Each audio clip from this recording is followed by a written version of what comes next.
Welcome to the Midweek Top-Up. Glenn's got to get his skates on and out to Canterbury so that he can check out all of those 45 runners that have remained in this meeting, Glenn. Yeah, 77 started and 32 scratching. I suppose it's with a Monday meeting coming up, it's what it's always about. Yeah, so... and you must be disappointed, Glenn. You only get half pay today.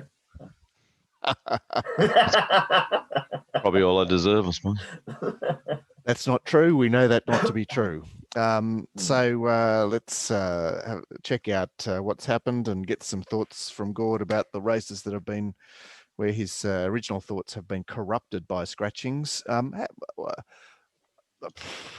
a lot of rain last night, really. 9 mils at Canterbury on the back of 10 mils last Thursday and no rain before that. It's like, to say heavy is a bit of it's very pessimistic, isn't it? I mean, yes, it's murky and slow and blah, blah, blah, but heavy just gets those trainers running around going, well, let's run at Warwick Farm on Monday, which anyway, there's more rain coming, but not that much more rain.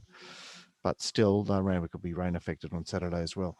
Okay, race, let's see if I can find a screen to show you. Race 1, this 2-year-old, the first of the races involving 2-year-olds. There's 6 to go around in this one. And GP, where are you starting here?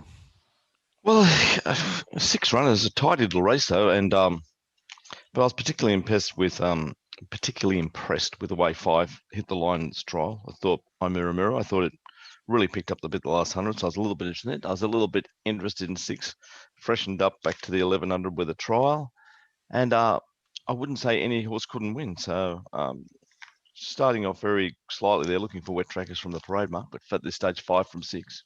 Yeah, well, it would appear that all 6 horses are in the race. Gord, are you playing now that Muramura is out? Yeah, I am. Look, I think this is a really strong race, and it was interesting reading Jeff's pedigree analysis this morning. He definitely agrees too. There's some real good horses in this race. I've got to go the one, I like what Glenn said there, the 14 freshen up back to 11, I think will suit Celtic Cup. It's out of Barrier 1. It's got J Mac on it, and it's $6 in a small field. And a very impressive trial too, I thought. Yeah, and it's got a fitness edge on what might be a little bit of a sticky track, which I give a tick to as well. So I'm sort of happy to take around that $6. It is weird still, isn't it? Debuts at 14 and this next starts 11. With that is weird, Mark, but he ended the horse's race at the 1100 metre with 300 to go. Yep, he did too. Yeah. You're absolutely right. I see there'll be a Cerise horse going around here, the bottom one, which got it's another horse that that particular matching or matchup has got a bit of a rap from Jeff. So you should see how it goes. Yeah, look, fascinating race. Let's get to the parade, I think. Race 2 is a race dominated by Hawks here. I did see it had an operation, Gord, some sort of tie-back operation, this horse, I think. Was that the right horse? And so I think so. Ibaraki. Maybe I'm thinking of the other Hawks horse, so I better check it out. It's got a tongue tie on for its first start. Yeah. So. Yeah, it does indeed. Glenn, were you impressed with this this Hawks hot one? Well, was I impressed? I don't see many young horses trial better than that, Mark. So yeah, I guess the answer was super impressed. When I did the trials on the day, I wrote super stylish. Happy with it to, probably win the race. Can I take $1.70 on a heavy track first run of the race? No. Yeah, well, it's interesting given that I suppose we'll get some idea of a likely pattern in race 1. Gord made the point that there was nothing in the race, which I'm certainly inclined to agree with. Are you saying Gord don't think, just bet? Probably. There's no talent in these others. So it's a bit disappointing, Glenn, because it's the kind of horse that trialled that well that I'd like it to be up against something so I get a better price. I understand that too. It's Tommy to get one back on this thing, this Jockey's Premiership, which is a little bit of interest now. The tabs betting, someone was betting on it. It's like $1.02 Mac and $14 Berry. I saw that somewhere. I don't know where. So yeah, more Cerise. You can't take the $1.02 and you can't take the $14. It's weird, isn't it? $1.02. Smarty Lee is another Cerise debutant here. We had Little Surfer Girl in the first. Now we've got Christy Lee, Glenn. Yeah, I saw that. Yeah. Gosh, I thought I'd got him out of my memory. Look, I was a touch interested in the bottom one simply because it led on debut at 12.50. So it was having its first start at 12.50 and it led. And here it is, J-Mac back to 11, another Waller back in distance. Race 3 is a funny little affair, isn't it? Good. I guess quite rightly, really went to the debutant. So if all you've got is provincial form, then you are entitled to go to city trials. What did you make of the 6 here, Glenn? All in this together. I had one number that I could back in the race, and that was number 6. Okay. Yeah, a very similar thought pattern to what you just said then, that they were all a bit convicted out wide. And again, this charge through the line at Randwick and over the 1,050, the 1,200 is perfect. On my notes, I didn't have super stylish like the last one, but I wrote massive line chaser, want to be on it. J Parr, drawn in a nice spot. And 12.50 to debut. This, I did get the feeling that this silly point was hollow. I'd agree with that. I'd agree with that. Tried in the trial 2 months. What about the trial? Pushed a buggery to not get past something. Yeah, I know. Yeah, it was a very six slowly down here, some number. If 8 takes up the running, maybe it can hold on, but I don't back Gary Portelli up 250 metres. Second up. Okay, race 4 is the 1,100 where we lost the shipper, but we've still got how many horses want to lead this? Buck and Beauty wants to lead, Turnstile wants to lead, Coalescent wants to lead, Pearl Roan wants to lead, and Miss Fox has got the blinkers on. You look at the personnel here, is this a race where Nash goes, no, I'm having it? Glenn, any thought about that? Possibly. When you mean the personnel, what do you mean people are going to give up? P-Scores. He's he gets 2 rides a week. He ain't going to give up. He ain't going to give up going forward, but I mean, she could get easily cross Buck and Beauty. I know she's a designated leader, but she's. What I'm saying is, I don't think a rider like P-Scores is going to give into the power of Nash and you do what you like, Nash. That's what I'm saying. Okay, but I mean, Nash earns 700,000 a year. P-Scores earns $12.75, and he's got a goal pass off the government for free travel. Like he's a battler. He sure is. I think the official maps maybe have number 4. A pretty talented little rider, but he doesn't get much chance, I tell you. Well, I mean, if you don't get, it's self-fulfilling, isn't it? You don't get much opportunity. You look like a journeyman at best. Number 7, doesn't it? Deary me. God, 2 from 17 here, Irish Angel, and God, you've been on its back. Well, maybe one of those wins, but a few times when it hasn't. But it is a bit of a setup, isn't it? Especially resuming off a win, and it's the Waller short spell Waller trial since just bang, all right, velocity. J-Mac to steer, take runs everywhere. Wow. 7 to 3. It looks 2 winning numbers to me, but I expect 7 to get the job done. I'm not backing 7. No? I'm backing 3. You going the other way? Yeah, I just, the 1,200 back to 11 I like. Saturday back to Wednesday I like. Nash going on board I like. And the fact that it's got the dominant winning on the sticky strap over the 1,100 metres, 2 starts back. That'll do it for me. Irish Angel, 7 starts, 2 wins. I'm not taking $3. 17 starts, 2 wins. Yeah, I know what you mean. All right, Ray. Well, this is an interesting race, isn't it? Race 5, we're down to 4 runners here, and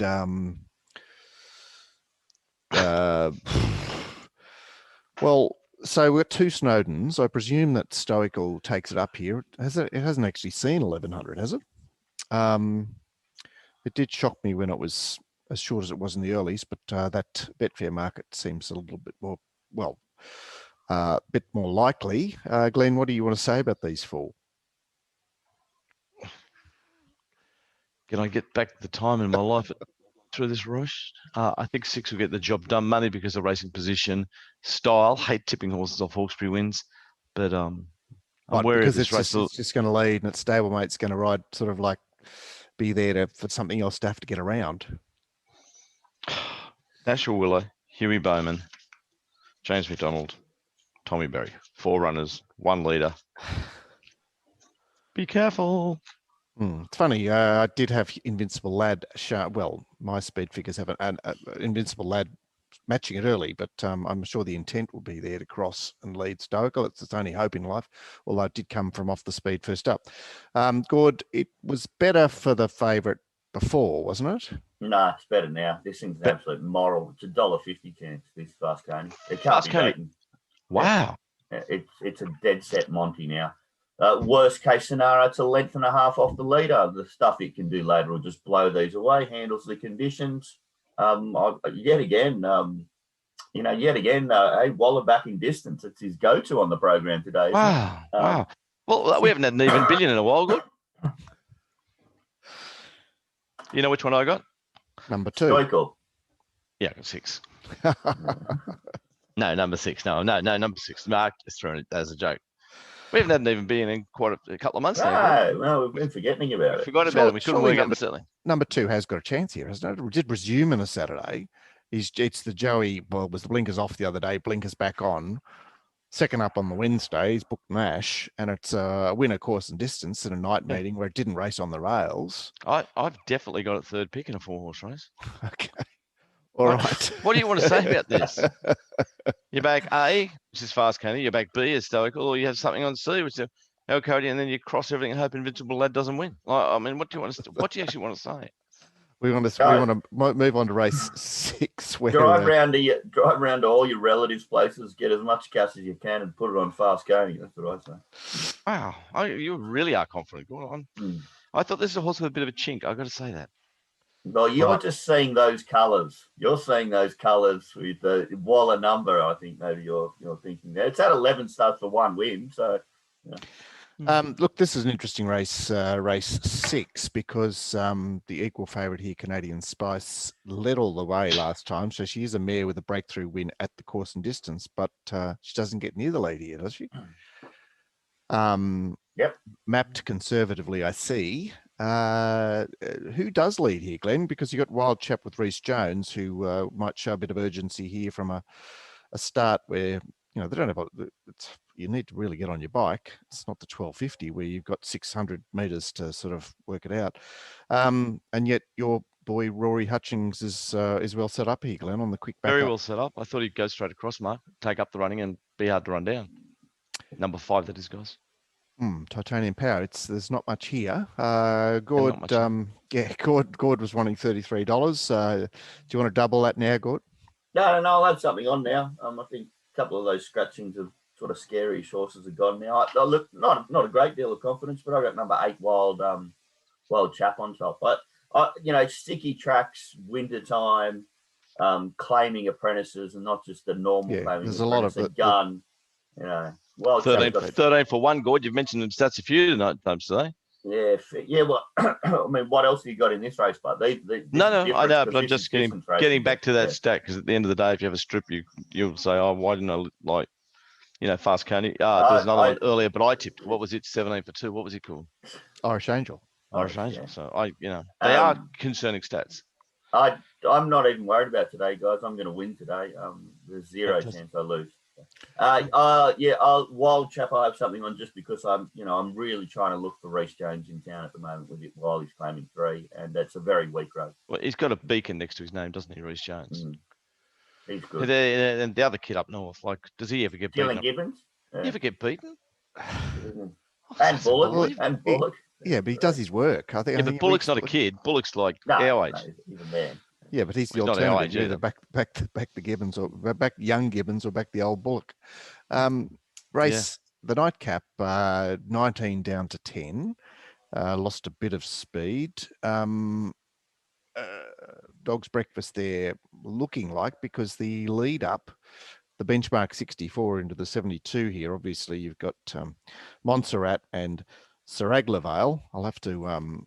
I tell you what, those kids that do the Tuesday night preview, I'll have to get them into the remedial class for pronunciation. They really struggle with this one. Glenn, what are you doing here? Well, bits and bobs. By the time I finished this race, I was exhausted because it was like 10 runners and not 4. Yeah. The horses I gave a chance, I think 2's deserving of a win, but again, I think 5 is beautifully set up here and suited by the strong rider. I think 9, it's in a touch, and like I'm not really saying too much because I am going to throw a drink on 13 Bakushla, who I do expect to win one day, and maybe today they 20s. It is a fixed odds firmer here. Is it? Yeah, it firmed into less than 20s. I'm not saying much good. It put a gun up my head. My numbers up 5, 9, 13. But does that mean 16 can't win? Of course it can win. 2. Right. Super open race, stacks of chances. Yeah. Stacks of chances. Nearly 33 for me. What are you saying, Gordon? Something on number 1, the grinder. I'm getting pulled that out of left field. Reece Jones taking 3 off 2 Saturday runs back to Wednesday. Well, the thing that caught my eye about him, Gord, is it's that first up win. Yes, as I always give them 3 goes, right? Yeah. So he's first up win on a Wednesday, and he's had a run on a Saturday and another Saturday, and here he is back to the midweek. So yes, he has some claims. I felt that the market, and maybe I've got this wrong, would get warm on number 12, Glenn. Mare, lightly raced, just sticking there from barrier 1, up in distance, just doing her best. Anyway, obviously I looked at it and went through its form. I might have it 6th or 7th, picking a 10 or 20, so I probably didn't have much of a feel for it. Right, that's a look at Canterbury, where Gord is bullish. So we'll check in with him on Friday morning to see how it all goes. He'll have $1,200,000 worth of bets though. Yeah, but in Gord's defence, he is an expert at finding exactly the right race for these horses that don't win very often. Yeah, I love small agree. field. I agree, Mark. Have a look at him. He's a fresh 2-year-old bouncing in the barriers. Oh boy! Yeah, let's go. I'm a 9-year-old gelding trained by Perry. All right, we'll bring you back in distance. Freshen up, exactly. And put Dylan Gibbons on me, for Christ's sake. All right. Okay, so back on Friday for a look at it. I'm sure it will be a very interesting June Stakes day at Randwick. Meanwhile, I hope you get through today successfully, as Gord is proposing to do. So see you back here on Friday and catch you then. Good buddy. See you guys.